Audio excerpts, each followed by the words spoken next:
नमस्कार दोस्तों, आज सभी लोगों का हमारे online platform target with Rinku में बहुत बहुत स्वागत अभिनंदन है।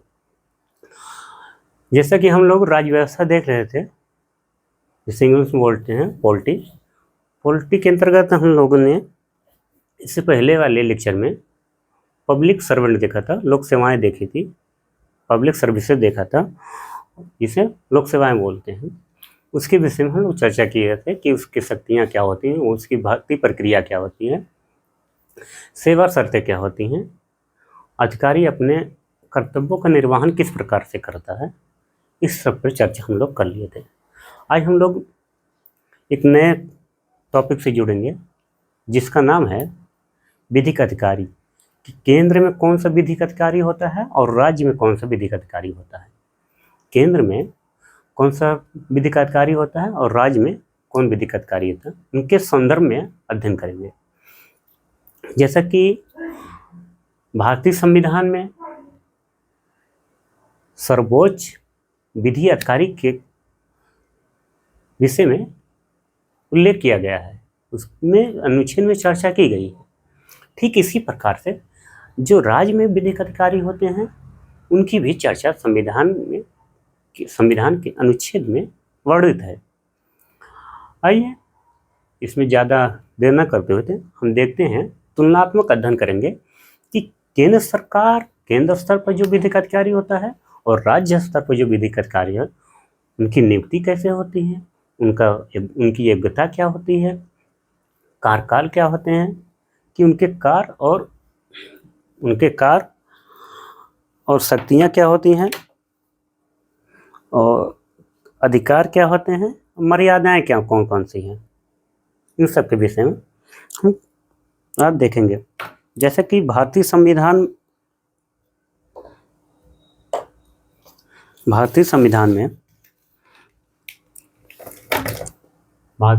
में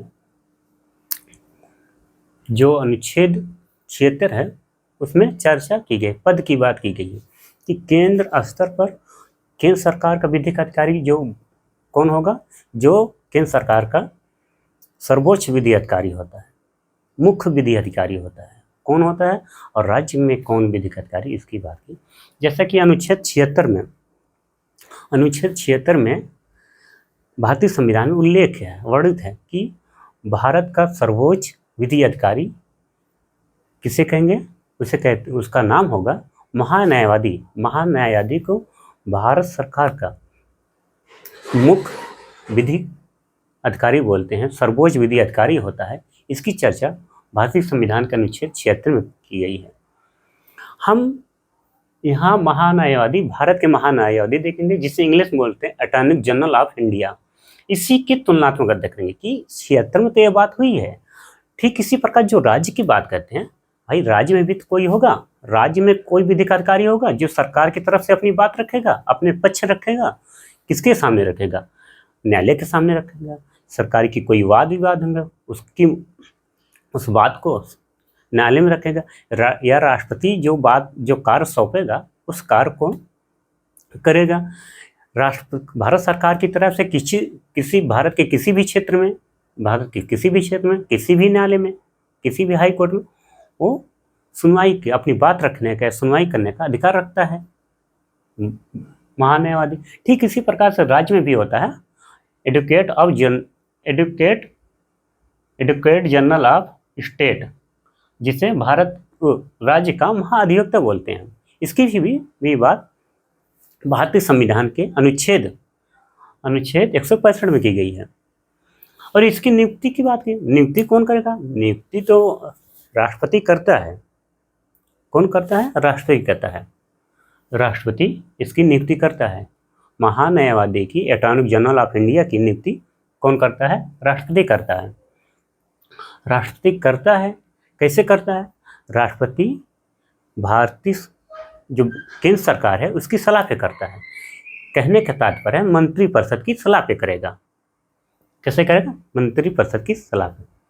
इसके कार्यकाल क्या होंगे? कार्यकाल भारतीय संविधान में इसकी जो महान्यायवादी है भारतीय संविधान में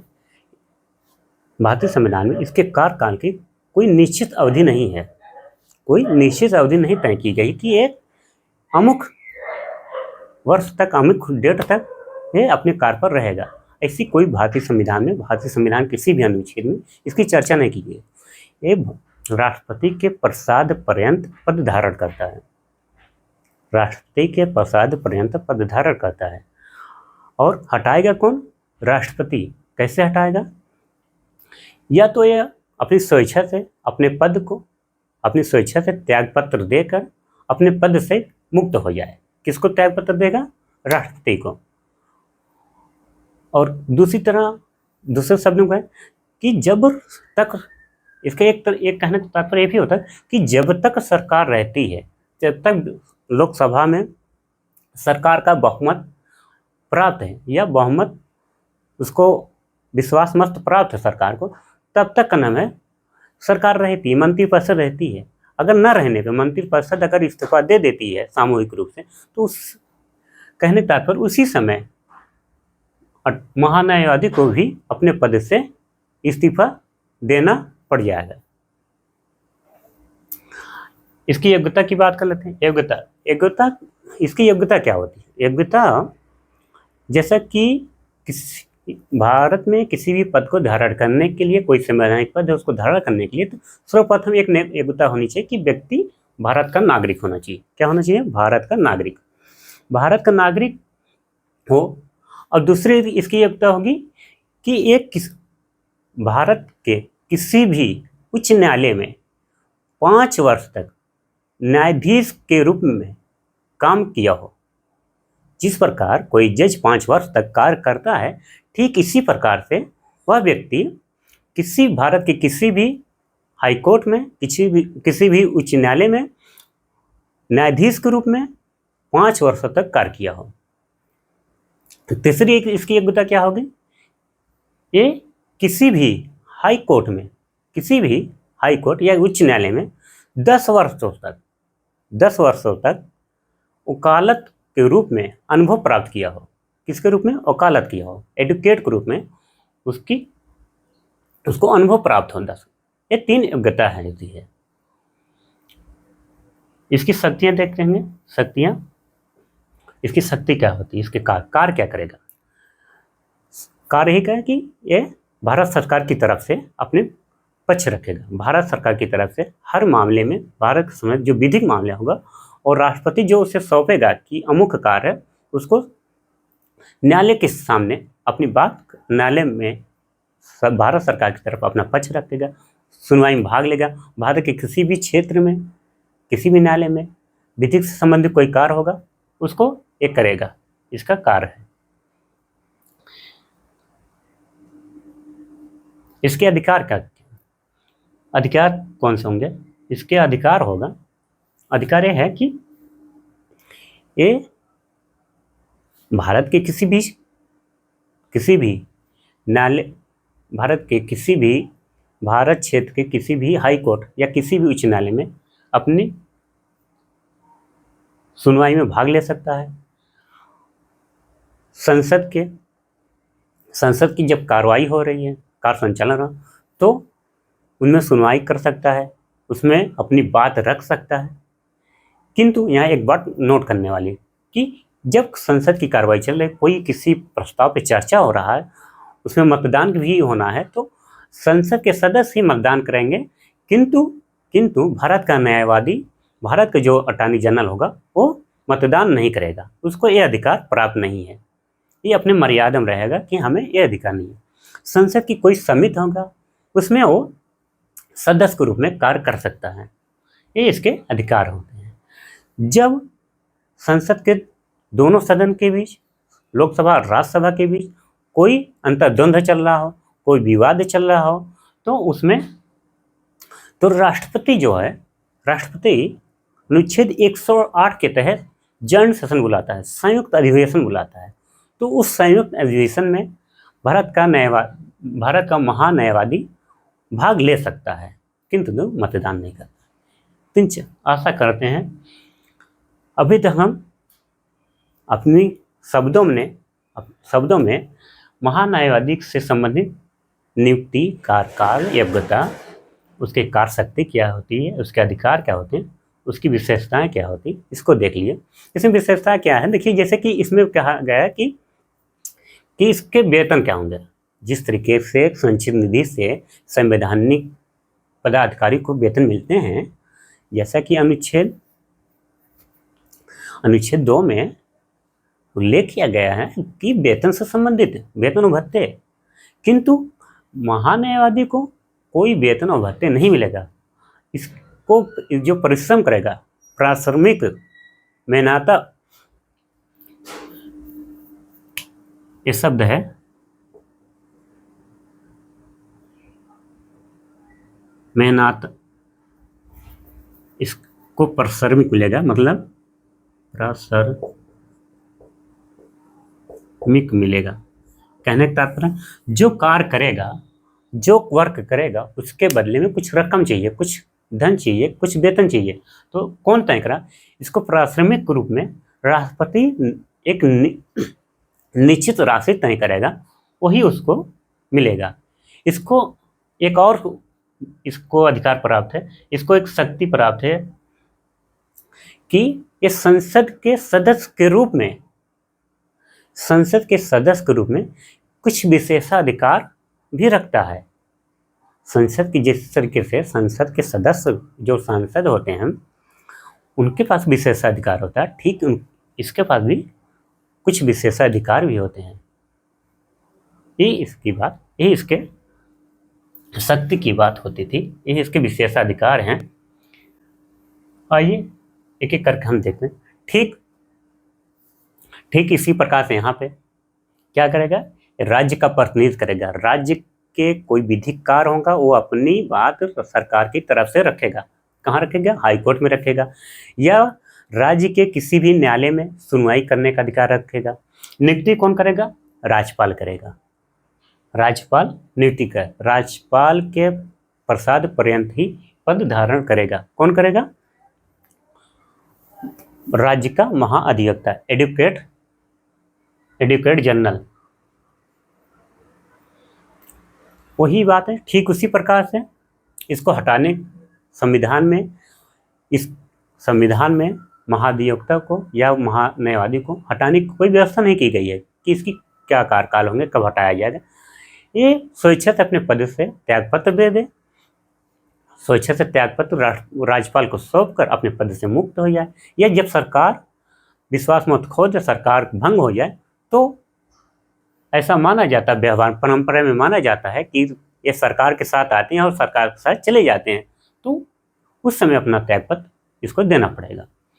योग्यता जैसा कि ये भारत का नागरिक होना चाहिए। और दूसरी योग्यता क्या है? एक किसी भी उच्च न्यायालय में 10 वर्षों तक वकालत किया हो, किसी भी उच्च न्यायालय में 10 वर्षों तक क्या कहो, वकालत के रूप में अनुभव प्राप्त किया हो, या राज्य के किसी भी न्यायालय में, यहाँ ध्यान दीजिएगा, राज्य के किसी भी न्यायालय, यहाँ राज्य के किसी भी न्यायालय से तात्पर्य होगा कि राज्य के जो स्टेट लेवल पर थे, जिसे जनपद न्यायालय भी कहते हैं, उसमें वो 10 वर्ष तक न्यायाधीश के रूप में अनुभव प्राप्त किया हो, उसे इसको नियुक्त किया जाएगा। इसकी योग्यता यह है। ये पॉइंट आप याद रखिएगा। कार्यकाल की कोई व्याख्या की नहीं। ठीक उसी प्रकार से इसकी कार्य और शक्ति क्या होंगे? ये विधानसभा के कार्रवाई में भाग ले सकते हैं, सदन विधानसभा के कार्रवाई में भाग लग सकते हैं, बोल भी सकते हैं, किंतु किसी भी प्रस्ताव पे मतदान नहीं कर सकते। महाअधिवक्ता मतदान नहीं कर सकते। और इनको अधिकार कैसा होगा? ये विधानसभा के सदस्य जैसी अधिकार रखते हैं, विधानसभा के सदस्यों के जैसे अधिकार ये भी रखते हैं महाधिवक्ता। इनको कुछ विशेषाधिकार, जिस प्रकार से विधायक को भी विशेषाधिकार प्राप्त होते हैं, ठीक इनको भी कोई विशेषाधिकार प्राप्त होते हैं। इनको वेतन कैसे मिलेगा? वेतन, इनकी भी वेतन की कोई चर्चा नहीं की गई है कि कितना वेतन है, जो राज्यपाल निर्धारित कर दे।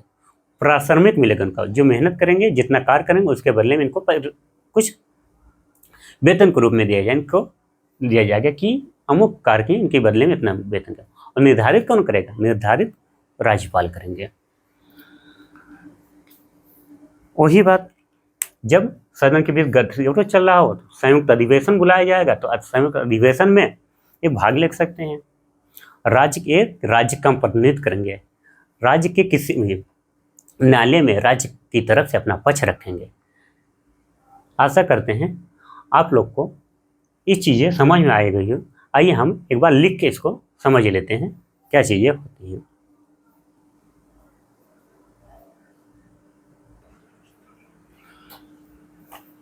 जैसे कि 76 अनुच्छेद 76 में संविधान द्वारा वर्णित किया गया है कि अनुच्छेद 76 में भारत के विधिक अधिकारी ग्रुप के रूप में ऐसा पद होगा जिसे नाम दिया गया भारत का महान्यायवादी। महान्यायवादी शब्द जो है उसकी चर्चा अनुच्छेद 76 में की गई है। अनुच्छेद कहाँ पे? अनुच्छेद, याद रखना आपको, अनुच्छेद 76 में, अनुच्छेद 76 में भारत का महान्यायवादी होता है, वो भारत का मुख्य विधिक अधिकारी होता है। भारत का महान्यायवादी भारत देश का सर्वोच्च, यहाँ लिखा है सर्वोच्च विधिक अधिकारी है। कहने का तात्पर्य है भारत सरकार की तरफ से जितने भी विधिक कार्य होंगे, जितने कार्यों को राष्ट्रपति द्वारा सौंपा जाएगा या सरकार के द्वारा सौंपा जाएगा, उसको कौन करेगा? वो भारत का महान्यायवादी करेगा, अटॉर्नी जनरल ऑफ इंडिया करेगा। किसी भी, सपोज करें किसी हाई कोर्ट में या सुप्रीम कोर्ट में भारत की तरफ से अपना पक्ष रखना है किसी मामले पे, किसी मुद्दे पे, तो कौन रखेगा भारत सरकार की तरफ से? तो भारत का महान्यायवादी। या भारत किसी और क्षेत्र, जैसे कोलकाता हाई कोर्ट हुआ या महाराष्ट्र हाई कोर्ट हुआ, वहाँ भारत सरकार के खिलाफ कोई ऐसे मामले हैं कि उनकी तरफ से, तो वो पक्ष कौन रखेगा? तो उनके मामले को सुनवाई जब वहाँ होगी, बहस होगी, तो उनकी तरफ से जो प्रतिनिधित्व करेगा, कौन करेगा? तो भारत का महान्यायवादी करेगा।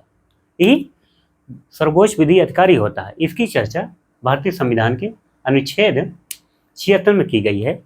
जैसा कि वर्तमान में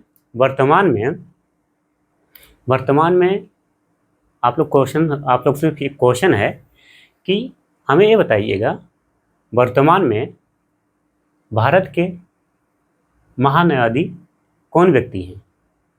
आपको कमेंट में उत्तर लिखना होगा।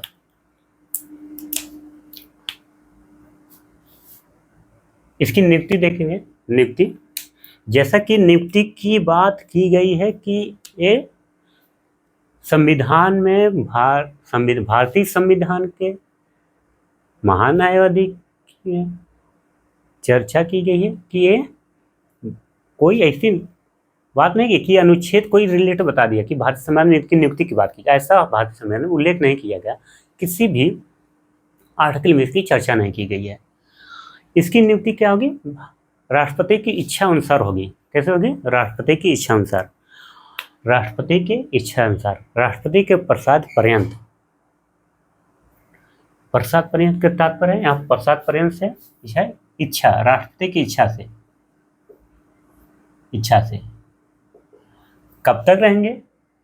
जाहिर सी बात है, कोई व्यक्ति, जैसे कोई बच्चा प्रयागराज में तैयारी करने के लिए आता है, वो किसकी इच्छा पे आता है? वो पिताजी के या अभिभावक पे, जो भी गार्जियन है उनके इच्छा पे। वो कब तक रहता है इलाहाबाद? जब तक उसका पालन पोषण वो कर रहे हैं। 5,000 6,000 मंथली दे रहे हैं इलाहाबाद में रहने के लिए। जिस दिन वो देना बंद कर देंगे, उस दिन से उसका है बुढ़िया बिस्तर उठ के फिर वापस घर चला जाएगा। कहने का मतलब एक तात्पर्य यही है कि राष्ट्रपति भी, महान्यायवादी भी इसी तरीके से नियुक्ति करता है कि कब तक रहेगा? जब तक राष्ट्रपति की इच्छा है कि हम तब तक तुम्हें रख रहे हैं, आपका पालन पोषण कर रहे हैं, आपको प्राश्रमिक दे रहे हैं, आप काम कर रहे हैं, तो उसके बदले में प्राश्रमिक दे रहे हैं, उसको जिस दिन आप काम करना बंद कर दिए, अपने काम ठीक तरीके से विधि के अनुसार कार्य आप नहीं कर रहे हैं, सरकार की जो अनुशासनक, जो सरकार की प्रतिनिधि के रूप में कार्य करना है, जो जिम्मेवारी इनकी, जो कर्तव्यों का, अपने कर्तव्यों का श्रद्धापूर्वक निष्ठा से कार्य नहीं कर रहे हैं, उसी दिन ये उनको अपने पद से इस्तीफा दे देना, राष्ट्रपति इनसे इस्तीफा मांग सकता है। राष्ट्रपति इनसे इस्तीफा मांग सकता है। और ऐसा होता है कभी कभी, जैसे कि यहाँ देखिए कार्यकाल, इनकी कार्यकाल कोई निश्चित नहीं है, संविधान में अनिश्चित है।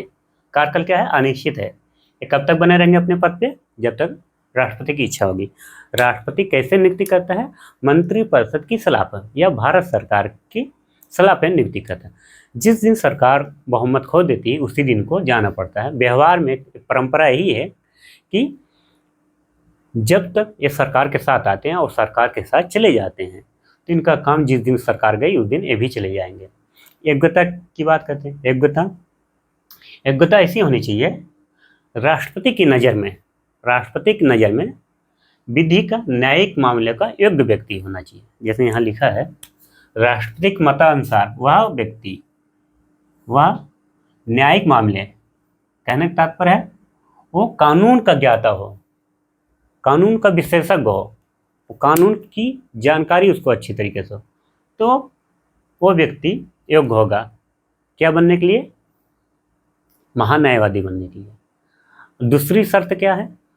वह उच्च न्यायालय में 5 वर्षों तक जज के रूप में कार्य किया हो या न्यायाधीश के रूप में वो अपना कर्तव्यों का निर्वहन किया हो, अपने कार्य का निर्वहन किया हो। कहने का तो वो एक्सपीरियंस होल्डर हो, 5 साल तक वो जज के रूप में किसी उच्च न्यायालय में कार्य किया हो। तीसरी बात है कि वह किसी भी हाई कोर्ट, किसी भी उच्च न्यायालय में 10 वर्षों तक एडवोकेट के रूप में या वकालत के रूप में वो अनुभव प्राप्त किया हो, वकालत के रूप में कार्य किया हो 10 वर्षों तक। यहाँ ये 5 वर्षों तक है, क्या हो? अनुभव हो, 10 सालों का वकालत के रूप में अनुभव हो या 10 वर्ष तक अधिवक्ता रहा हो। ये 3 शर्त हैं इनकी।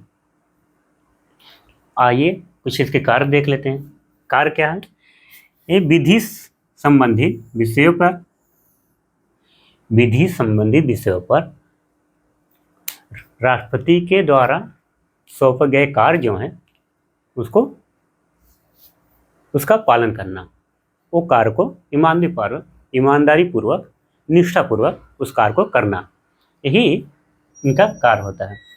भारत सरकार की तरफ से सुप्रीम कोर्ट में पेश हों। देखिए यहाँ है कि भारत सरकार की तरफ से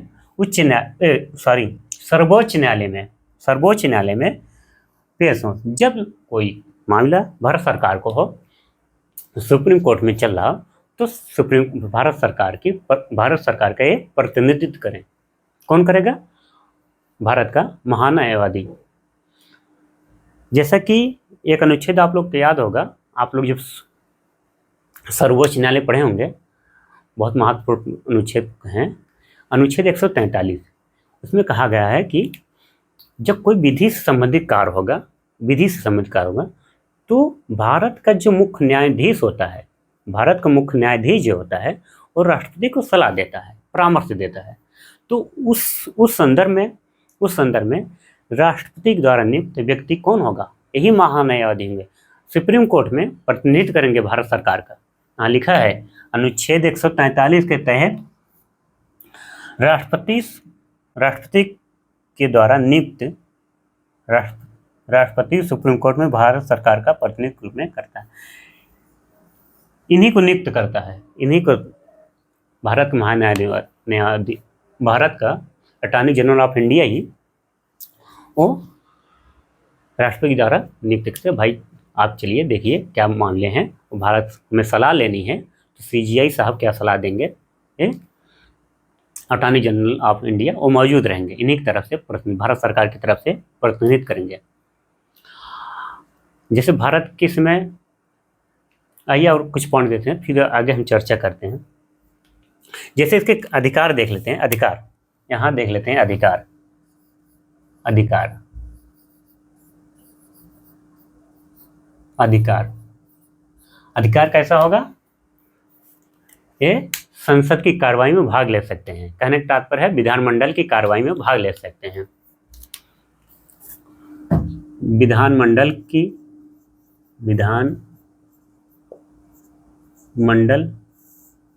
के कार्य संचालन में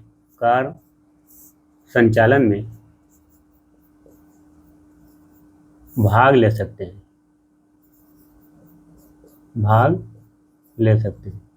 कार्य संचालन में भाग ले सकते हैं। दूसरा पॉइंट क्या होगा? एक कार्रवाई जब चल रही है, कोई प्रस्ताव, उस पर बोल सकते हैं।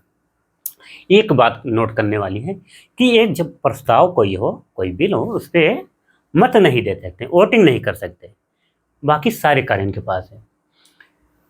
और ये संयुक्त जो अधिवेशन बुलाया जाता है, जब सदन के बीच कोई विवाद चला, गतिरोध चला, जॉइंट सेशन बुलाया जाता है, तो ये उसमें भी, उस कार्रवाई में, कार्य संचालन में तो भाग ले सकते हैं। और कहाँ भाग ले सकते हैं? ये भारत सरकार के किसी भी उच्च न्यायालय में। भारत सरकार के 28 राज्य, 8 केंद्र शासित प्रदेश हैं, और वर्तमान में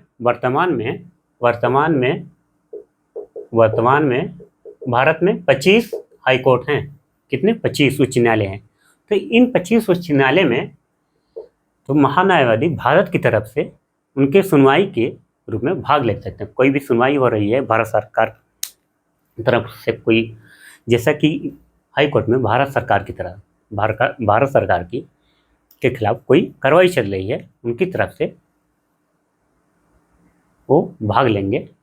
कोई मामला चल रहा है भारत सरकार का किसी हाई कोर्ट में, तो अटॉर्नी जनरल ऑफ इंडिया उसमें भाग लेंगे, भारत के किसी भी हाई कोर्ट में। इनकी बातें। और इनको क्या अधिकार प्राप्त है? इस संसद के, जो संसद है, संसद के जैसे संसद के सदस्य के विशेषाधिकार और भत्ते मिलते हैं, ठीक इनको भी ये अधिकार प्राप्त है। इनको भी विशेषाधिकार, इनको वेतन भत्ते मिलेंगे। ये इनके अधिकार रखते हैं। और जैसा कि मर्यादा क्या है? मर्यादा ये है कि इलेक्टेड नहीं है, अपॉइंटमेंट है, ये चुन के नहीं गए हैं, इनको नियुक्त किया गया है, इसलिए ये वोटिंग नहीं कर सकते। इलेक्ट हो के जाते तो जो जनता द्वारा इलेक्ट होते हैं वही किसी बिल पे चर्चा करते हैं। यही इनकी मर्यादा है। ये अपने मर्यादा में रहे, इनकी सीमाएं यही है कि वोटिंग नहीं करेंगे किसी प्रस्ताव पर। आशा करते हैं आपको यहाँ तक तो समझ में आ गया होगा महान्यायवादी। और ठीक इसी प्रकार से हम इसको देख लेते हैं। इसे महाधिवक्ता देखने से पहले एक बार यहाँ देखते हैं। जैसे कि अभी हम पूछे थे आपसे कि महान्यायवादी कौन है, हम बता ही देते हैं। वर्तमान में यहाँ लिखिएगा, वर्तमान में महान्यायवादी वेंकट मणि हैं।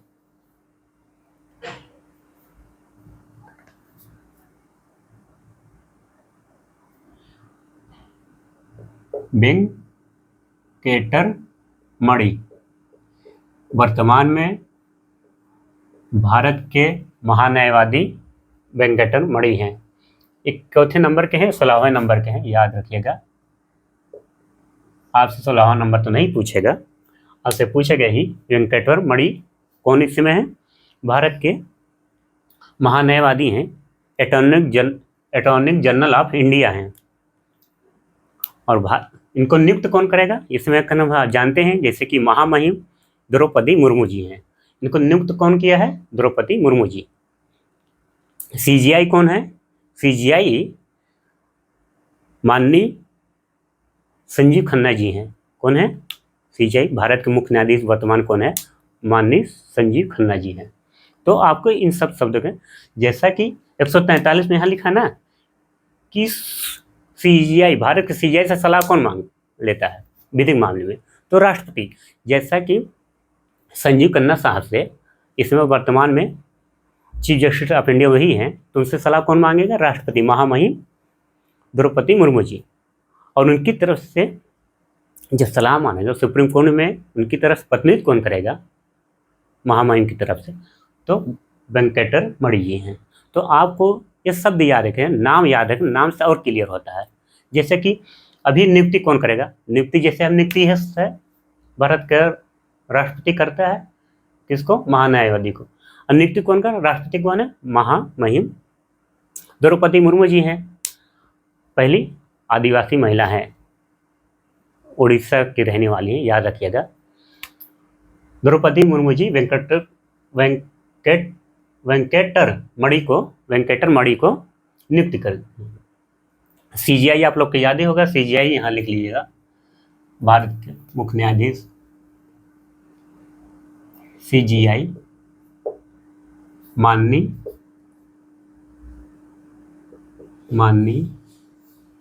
संजीव खन्ना जी हैं, संजीव खन्ना जी वर्तमान में। आइए, महान्यायाधीश से चर्चा तुम कर लिए हैं। हम यहाँ देखेंगे कि महाअधिवक्ता कि हमारे भारतीय संविधान में इनका क्या दायित्व, इनके क्या अधिकार, इनके क्या कर्तव्य हैं, इनकी योग्यता क्या होगी, इनकी नियुक्ति कैसे होगी, ये भी चीज़ें हम देखेंगे। जैसा कि भारतीय संविधान के अनुच्छेद 165 में राज्य के महाअधिवक्ता की चर्चा की गई है। राज्य के महाअधिवक्ता की चर्चा भारतीय संविधान के अनुच्छेद 165 में की गई है। अनुच्छेद 165 में की गई है। अनुच्छेद 165 में की गई है। ये क्या करता है इनका, ये भी जिस तरीके से भारत सरकार का प्रमुख विधि अधिकारी कौन होता है, अटॉर्नी जनरल ऑफ इंडिया, ठीक इसी प्रकार से होते हैं एडवोकेट जनरल ऑफ स्टेट, जिसे राज्य का महाधिवक्ता कहते हैं। ये फिर राज्य सरकार का सर्वोच्च कानून अधिकारी होता है। मतलब सबसे बड़ा कानूनी अधिकारी कौन होगा, तो महाधिवक्ता होगा, एडवोकेट जनरल दी स्टेट, राज्य के महाधिवक्ता। नियुक्ति राज्यपाल करता है। नियुक्ति कौन करेगा, राज्यपाल। योग्यता है कि वह उच्च न्यायालय का न्यायाधीश बनने की योग्यता रखता हो। यहाँ लिखा है, जैसा कि आप याद रखिएगा, उस व्यक्ति जो उच्च न्यायालय का न्यायाधीश या हाई कोर्ट का जज बनने की योग्यता रखता हो। 10 वर्षों तक, यहाँ याद करिए, 10 वर्षों तक न्यायिक अधिकारी के रूप में कार्य किया हो। यहाँ एक अंतर है, महान्यायवादी और महाधिवक्ता में, यहीं पे एक अंतर है। जिस तरीके से देखिएगा, यहाँ 5 वर्षों तक वो न्यायाधीश के रूप में किसी हाईकोर्ट में काम किया हो, और यहाँ 10 वर्षों तक वो किसी हाईकोर्ट में वकालत के रूप में कार्य किया हो। यहाँ क्या है कि 10 वर्ष तक न्यायिक अधिकारी के रूप में कार्य किया हो। न्यायिक अधिकारी का तात्पर्य है कि वो जनपद न्यायालय में भी 10 वर्षों तक वो जज रहा हो, मजिस्ट्रेट रहा हो। जनपद न्यायालय आप सुने होंगे, तो जनपद न्यायालय में भी जैसे यहाँ क्या है, न्यायिक अधिकारी के रूप में कार्य किया हो। कहने का तात्पर्य है 10 वर्षों तक वो किसी मजिस्ट्रेट के रूप में कार्य किया हो जनपद न्यायालय में। और नेक्स्ट क्या है, ये हाईकोर्ट यहाँ पे नहीं है, याद रखिएगा, हाईकोर्ट की चर्चा नहीं है। ये राज्य के किसी भी न्यायालय में 10 न्यायिक अधिकारी के रूप में 10 वर्षों तक कार्य किया हो। राज्य के, याद रखिएगा, राज्य, यहाँ राज्य के किसी भी न्यायालय, राज्य छोटा तो होता नहीं, राज्य बड़ा होता है, उसमें कई डिस्ट्रिक्ट होते हैं, डिस्ट्रिक्ट में किसी भी जज के रूप में वो कार्य किया हो 10 वर्षों तक। और क्या है, 10 वर्षों तक वो हाई कोर्ट, अथवा तो करके रखिएगा, अथवा 10 वर्षों तक हाई कोर्ट, उच्च न्यायालय में वकालत के रूप में अनुभव प्राप्त किया हो, वकालत के रूप में अनुभव प्राप्त किया। ये 3 क्राइटेरिया हैं, इसको फुल कर देता है। अगर इसको अगर पूर्ण कर लेता है, इस योग्यता को, कोई व्यक्ति इस योग्यता को 10 वर्ष तक न्यायिक अधिकारी के रूप में राज्य के किसी भी न्यायालय में कार्य किया हो, 10 वर्षों तक हाई कोर्ट में वकालत के रूप में अनुभव प्राप्त किया हो, या वो उच्च न्यायालय के न्यायाधीश बनने की योग्यता भी रखता हो। 3 में से किसी भी एक शर्त को अगर पूरा कर देता है तो वह व्यक्ति राज्य का महाधिवक्ता बन सकता है। एडवोकेट जनरल दी स्टेट, यहाँ लिखिए, यहाँ लिखना चाहिए थे इस तरीके से, स्टेट ऑफ एडवोकेट जनरल। इसके कार्य देख लेते हैं। कार्यकाल, जैसा कि भारतीय संविधान में महाधिवक्ता का कोई निश्चित कार्यकाल नहीं है। ये राज्यपाल के प्रसाद पद धारण करते हैं। उन्हीं की कृपा दृष्टि से अपने पद पर बने रहते हैं। किंतु अगर इनको जाना हो, अपना त्यागपत्र देना हो, तो ये अपनी स्वेच्छा से त्यागपत्र राज्यपाल को सौंप कर अपने पद से मुक्त हो सकते हैं। किंतु व्यवहार में यह कहा जाता है कि जब सरकार आती है तो ये सरकार के साथ आते हैं, जब सरकार चली जाती है तो सरकार ये भी चले जाते हैं। कहने का तात्पर्य, जब मंत्रिपरिषद को विधानसभा का बहुमत प्राप्त हो तब तक ये अपने पद पर रहते हैं। जिस दिन सरकार चलेगी उस दिन ये भी चले जाते हैं। इनके कार्य क्या है, कार्य देख लेते हैं। राज्य सरकार के विधिक संबंधित ऐसे विषय को पालन करें जो राज्यपाल द्वारा सौंपे गए हैं। कहने का तात्पर्य है, राज्य कानून से संबंधित कोई काम है, कोई कार्य है और राज्यपाल सोचे कि भैया इसको आपको करना है, राज्य के हैं, तो वो महाधिवक्ता उस कार्य को करेगा। अगला कार्य देखते हैं। विधि स्वरूप ऐसे अन्य कर्तव्य को पालन करें जो राज्यपाल सौंपे। विधि स्वरूप कानून जैसा ही दिखता हो, अन्य कार्य जो उसके होंगे, अन्य कर्तव्य होंगे, वो पालन करें जो राज्यपाल उसको सौंप दे कि भैया इसको कार्य को तुम्हें करना ही है। आइए अधिकार देख लेते हैं। अधिकार क्या है, महाअधिवक्ता के अधिकार क्या होंगे। अधिकार अपने कार्य संबंधी कर्तव्यों के तहत, ऐसा समझते हैं कार्य इसके होंगे कि राज्य के विधि संबंधी मामले को देखता है। ये हाई कोर्ट में भी देखेगा, या राज्य के किसी भी न्यायालय में सुनवाई हो रही है राज्य सरकार के संबंधित कोई मामला है, ऐसा राज्य सरकार का किसी न्यायालय में सुनवाई हो रही है, तो उस सुनवाई में भाग ले सकता है। किसकी तरफ से, राज्य के प्रतिनिधित्व की तरफ से एक भाग लग सकता है और राज्य का पक्ष उस न्यायालय में रखेगा। यही इसके अधिकार होते हैं। और कौन से अधिकार हैं, सदन के कार्रवाई में भाग ले सकते हैं।